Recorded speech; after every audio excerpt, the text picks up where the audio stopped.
उसका एक दार्शनिकता है। राम कौन है? राम के बिना भारत की आप कल्पना कर सकते हैं? राम के बिना भारत की संस्कृति और संस्कार की कल्पना कर सकते हैं? ये जाति आरक्षण फला ठिकाना ये जो मुझे, और अंत में जब मरते हैं ये लोग जो राम को नहीं मानते या उनका राम नाम सत्य भी होता है। भारत की राजनीति पुलों पर सुरंगों पर हो रही है, जो पहाड़ों के बीच में। फ्री राशन क्यों घर घर भेजा जा रहा है? अरे राशन ना भेजे, राशन किसका है? ये कौन सा आकलन आपको बता दिया? हो सकता है कि विपक्ष के लोग विपक्ष के वैचारिक स्तर पर हों, और जब देश को सोचेंगे तो मोदी जी के साथ हैं। तो क्या जिस तरीके से विपक्ष लगातार कह रहा है मंदिर मस्जिद इसी से सब कुछ तय करेगा? मंदिर मस्जिद कब नहीं था? नेहरू के समय में मंदिर मस्जिद था। जब पहला चुनाव 1952 में हुआ तब भी मंदिर मस्जिद की बात होती थी, और जब तक नेहरू थे तब भी मंदिर मस्जिद की बात थी। भारत की खोज आपने पढ़ी है? भारत की खोज में क्या है? मंदिर नहीं है, मस्जिद नहीं है, वहां भी मंदिर मस्जिद है। ये राम मंदिर को आप सामान्य मंदिर मत समझिए। ये 500 सालों के हिंदुओं के तपस्या बलिदान त्याग का परिणाम है।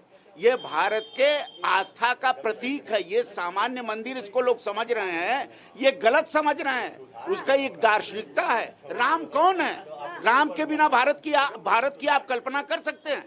राम के बिना भारत की संस्कृति और संस्कार की कल्पना कर सकते हैं? गांधी ने राम राज्य क्यों कहा?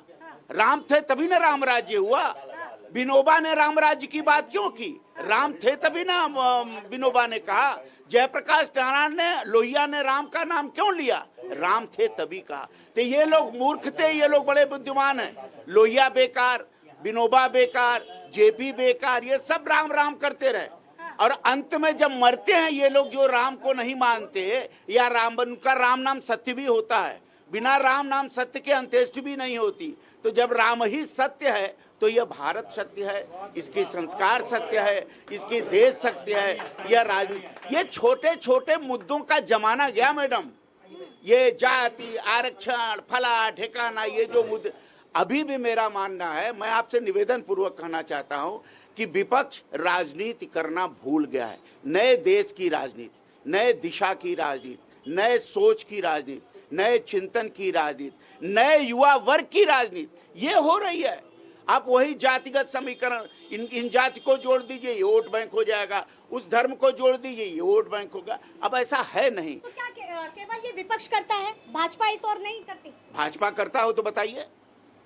विपक्ष ने भाजपा ने क्या किया? चुनावी प्रचार सुनते हो तो लगातार मुस्लिमों का भी नाम आता है, और अगर पांचवें चरण की बात करी जाए तो पांचवें चरण तक का कितनी बार तो मुस्लिमों का नाम प्रचार प्रसार में आया है। मुस्लिम इस देश में तो नाम भी न लें।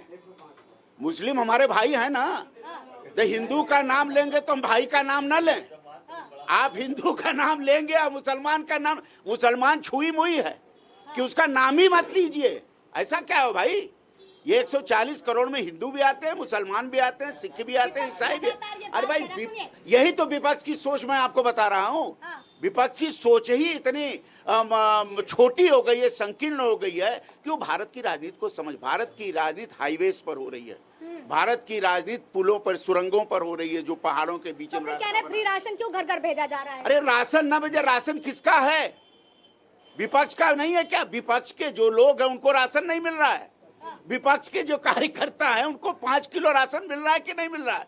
जो राशन पा रहे हैं वो भी राशन की बात कर रहे हैं। ये तो अद्भुत है भाई।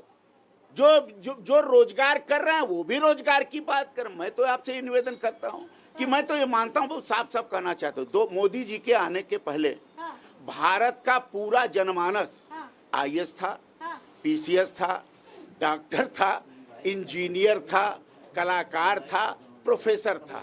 मोदी जी जब से आए तो ये डॉक्टर इंजीनियर खत्म हो गए, बेरोजगारी बढ़ गई। क्या ऐसा है?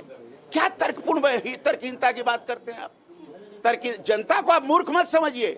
ये जनता 2014 के पहले की जनता नहीं है, 2014 के बाद की जनता है। नई पीढ़ी आई है, नई पीढ़ी सिर्फ विकास देख रही है, नई पीढ़ी सोशल मीडिया देख रही है। आपने इतनी सारी बात बताई, संस्कृति से लेकर के सनातन तक की बात करी आपने, जीवन चक्र की धुरी की बात करी, युवाओं की बात करी, सबकी बात करी। लेकिन मुझे ये बताइए कि जब लगातार इन सारी चीजों की चर्चा होती है तो फिर क्यों वो लगातार ये सारी बातें होती है कि 70 साल कोई काम नहीं हुआ और 2014 के बाद ही विकास शुरू हुआ? नहीं, ये तो मैं कह भी नहीं रहा हूँ।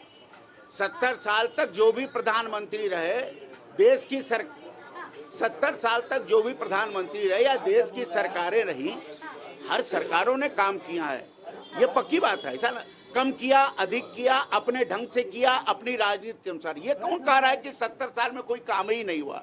70 साल में ये नहीं हुआ, ये कहने का अर्थ है कि 70 साल में हाईवेज नहीं बने, 70 सालों में 22 एम्स से लेकर के 100 से ऊपर एम्स नहीं बने, 70 सालों में 24-25 IIT से बनकर 100 से ऊपर IIT नहीं बने। ये बात की जाती है। 70 सालों में जो हुए उसकी परंपरा को बढ़ाने का काम किसने किया?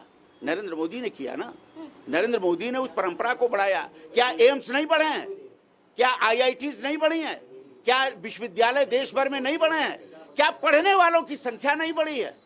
हर आदमी शिक्षित। मैं आपसे एक निवेदन पूर्वक कर देखिए, जब भारत का आम नागरिक अशिक्षित था तब आप उनको मूर्ख बना सकते थे और मूर्ख बनता था।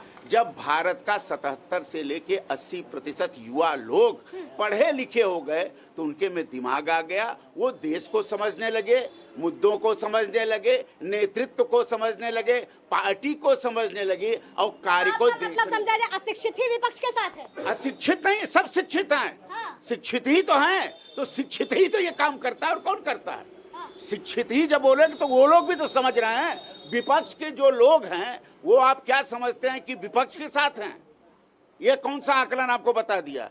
हो सकता है कि विपक्ष के लोग विपक्ष के वैचारिक स्तर पर हों और जब देश को सोचेंगे तो मोदी जी के साथ हैं, इसीलिए जीत रहे हैं।